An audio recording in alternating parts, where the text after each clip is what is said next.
All right, good afternoon. The Secretary General arrived in Osaka in Japan today, where tomorrow and Saturday he will take part in a number of meetings related to the G20. As you will have seen earlier today, the Secretary General tweeted out that he is at the G20 summit because people around the world are demanding immediate action on climate change and inclusive development. He added that the green economy offers countless benefits, but that to reap them, we need rapid transition, deep transformation, and of course, political will. Tomorrow morning, he will hold a press conference and take part in G20 sessions on trade and digital innovation. A few interconnected senior personnel announcements to share with you. The Secretary General today is appointing David McLaughlin-Carr of Australia as his Deputy Special Representative ad interim at the UN Peacekeeping Mission in the Democratic Republic of the Congo, where he will also serve as UN Resident Coordinator and Humanitarian Coordinator. He succeeds Kim Bolduc of Canada, to whom the Secretary General is grateful for her leadership and dedicated commitment in supporting humanitarian and development efforts in the Democratic Republic of the Congo. Mr. Lachlan-Carr brings 26 years of experience working at the UN, including on various assignments for UNDP and OCHA in Africa, Asia, and Latin America. The Secretary General also recently announced, as you will recall, a strengthened coordination and support mechanism in the epicenter of the Ebola outbreak in the eastern part of the country, and that was being led by David Gressly of the United States as UN Emergency Ebola Response Coordinator. Mr. Gressly has more than 20 years of experience with the UN system, including Regional Humanitarian Coordinator for the Sahel based in Senegal. In view of Mr. Gressly's assumption of the role of Emergency Ebola Response Coordinator, the Secretary General is also announcing today the appointment of François Grignon of France as Deputy Special Representative for Protection and Operations ad interim in the peacekeeping mission in the Central African Republic.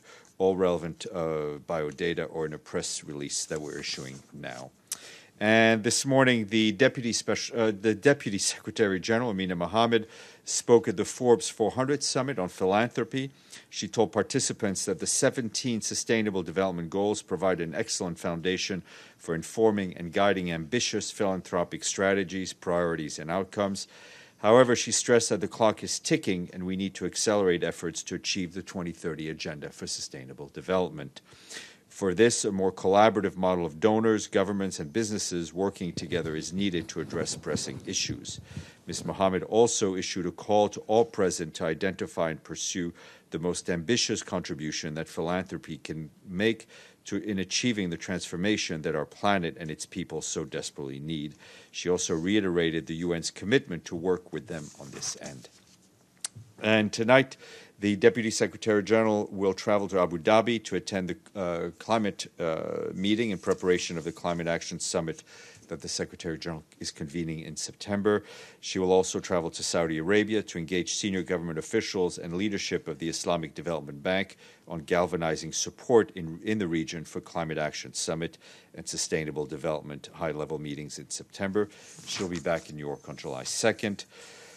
The Undersecretary General for Peace Operations, Jean-Pierre Lacroix, arrived in Ghana today to attend the funeral of Major General Francis Vib Sanziri, the former force commander of the UN Disengagement Force in the Golan, who passed away while on active service in April of this year. General Vib Sanziri will be laid to rest in Accra tomorrow. While in Ghana, Mr. Lacroix will also hold bilateral meetings with the country's president and other senior high-level government officials. He will also visit the Kofi Annan International Peacekeeping Center in Accra. Mr. Lacroix wrapped up his visit to Indonesia yesterday, where he represented the Secretary General in the regional conference on preparing modern armed forces for peacekeeping operations in the 21st century. While in Jakarta, he met with the foreign minister as well as the commander of the armed forces and deputy chief of police. Turning to the Sahel, where a surge in armed violence is generating unprecedented levels of forced displacement and humanitarian emergencies. In the past year, around 1 million people have fled their homes due to violence and insecurity. In Burkina Faso, Mali, and western Niger, there are 5 times more displaced people compared to a year ago. The Lake Chad Basin is also witnessing new spike in displacement and attacks. Our humanitarian colleagues warn that insecurity has never spread so fast in such a vast area and affected so many people. They were also concerned by what they describe as a growing risk of spillover beyond the Sahel and into coastal countries. The violence is disrupting livelihoods and deepening food insecurity and malnutrition in epidemics and affecting communities in Burkina Faso, in the far north of Cameroon, Chad, Mali, Niger, and the northeast part of Nigeria. Humanitarians are calling for additional support to ensure people's access to basic services, as well as flexible funding to build resilience and address the root causes of the region's crisis.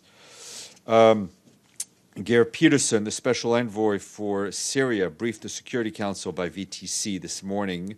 He was in Geneva, while council members were obviously here. He told council members that there is a worrying situation in and around the Idlib area.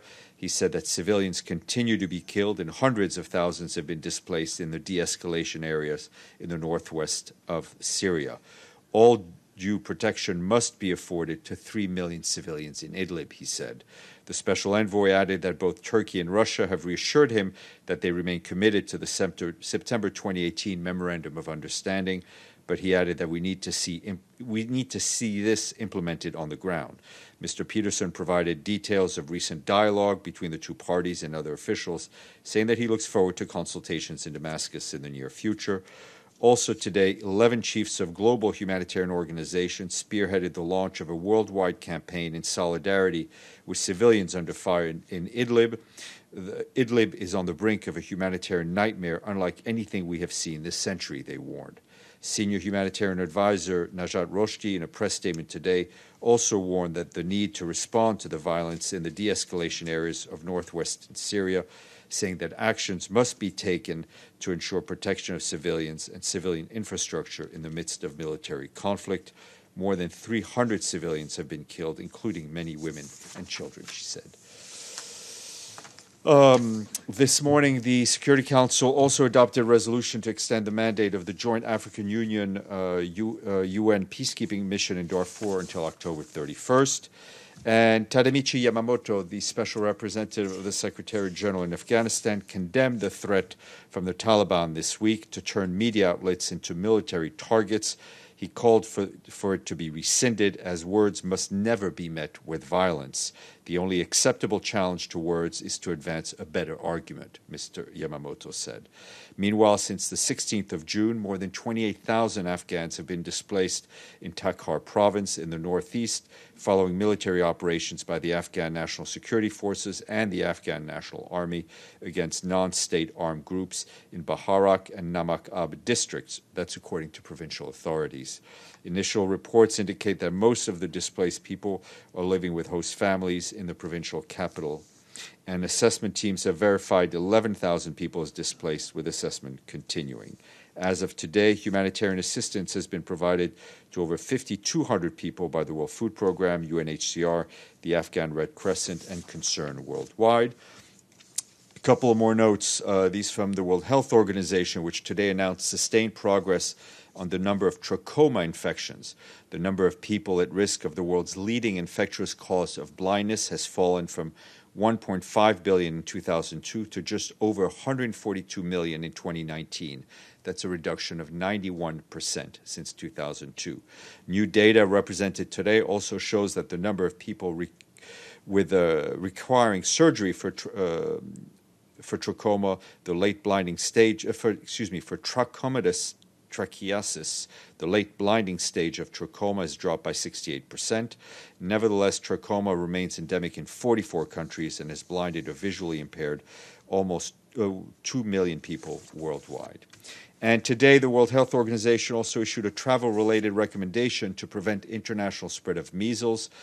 The organization recommends that all travelers check their vaccination status and ensure they have received 2 doses of the vaccines.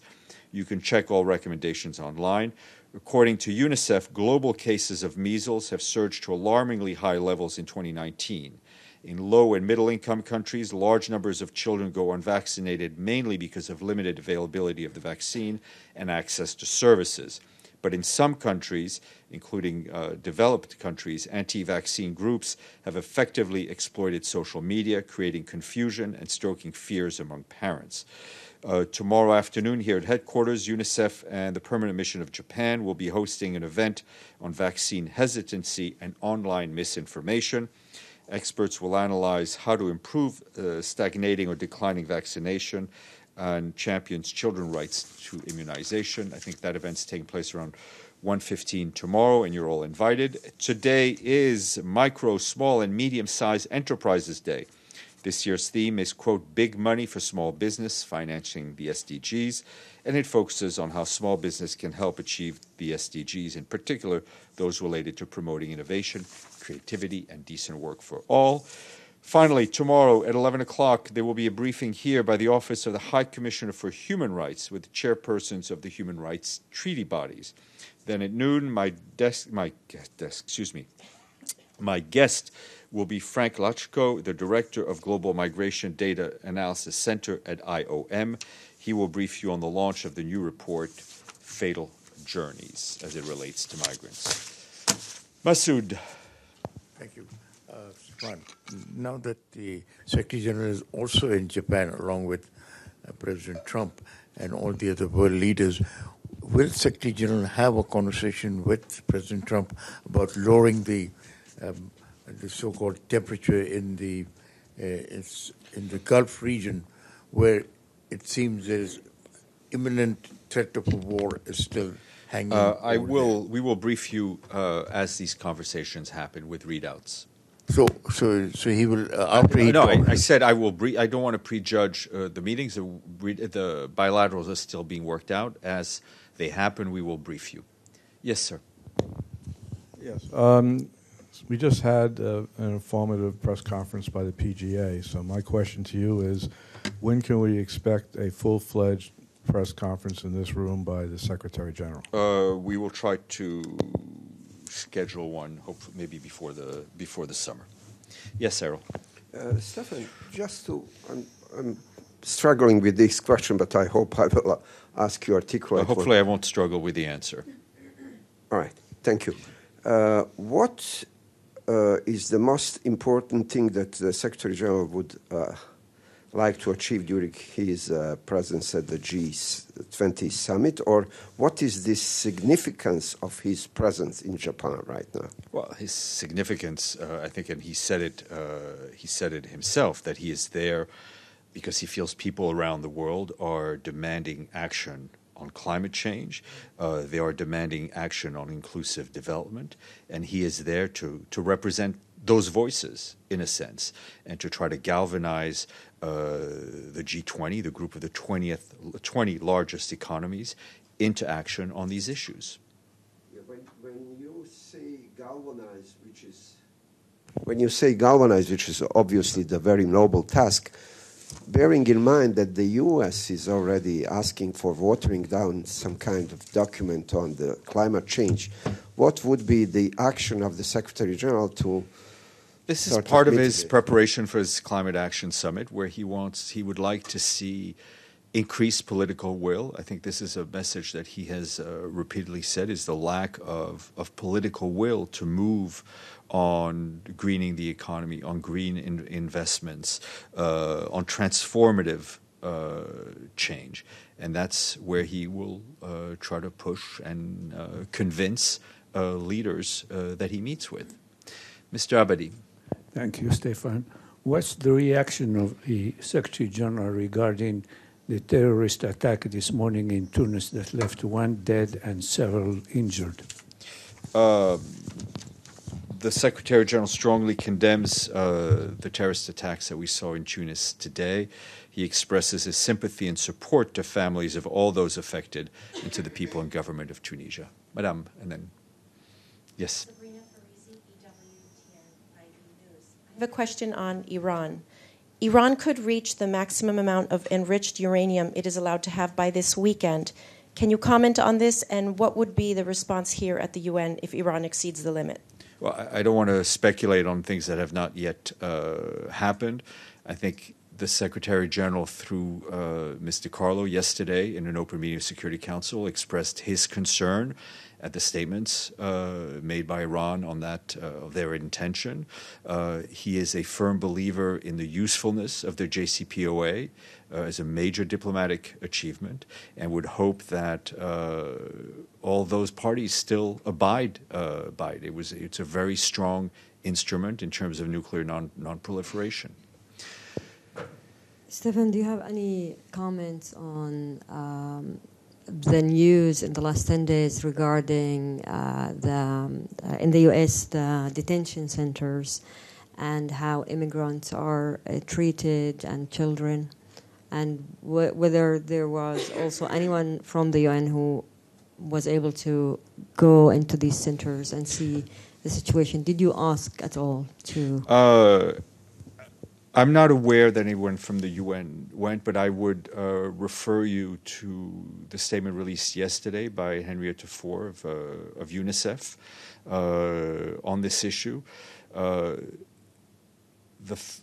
need for every country to treat migrants and refugees with respect and with the due, especially for refugees with the due rights that are accorded to them under international, is extremely important, and we will continue to call for that by all member states. Yes, Masood. Yes, it's one on this Gaza crossings, which are being intermittently being shut down by Israel. Can you tell us the update on the latest? Whether the Gaza crossings are open? I don't have any update today beyond what Mr. Mladenov said earlier this week, but we can try to get some updates for tomorrow for you. So a follow-up, I mean, do you think, given the media report that we have been seeing, that an investigation should be done regarding what's happening in these detention centers in the U.S.? Look, I think what we... I'll give you an example. It's the photo that I think everyone saw of Oscar Ramirez and his daughter Valeria having drowned in the Rio Grande. I think that singular photo for the Secretary General tragically symbolizes the desperation faced by so many individuals and families as they go about searching for a better life. It's yet another reminder, as if we needed another reminder, that the flow of refugees and migrants must be managed by countries of destination, countries of transit, and countries of origin, and above all, respect for human rights and human dignity. On that note, I was going to wish you a happy weekend, but unfortunately for all of us, we will see each other tomorrow.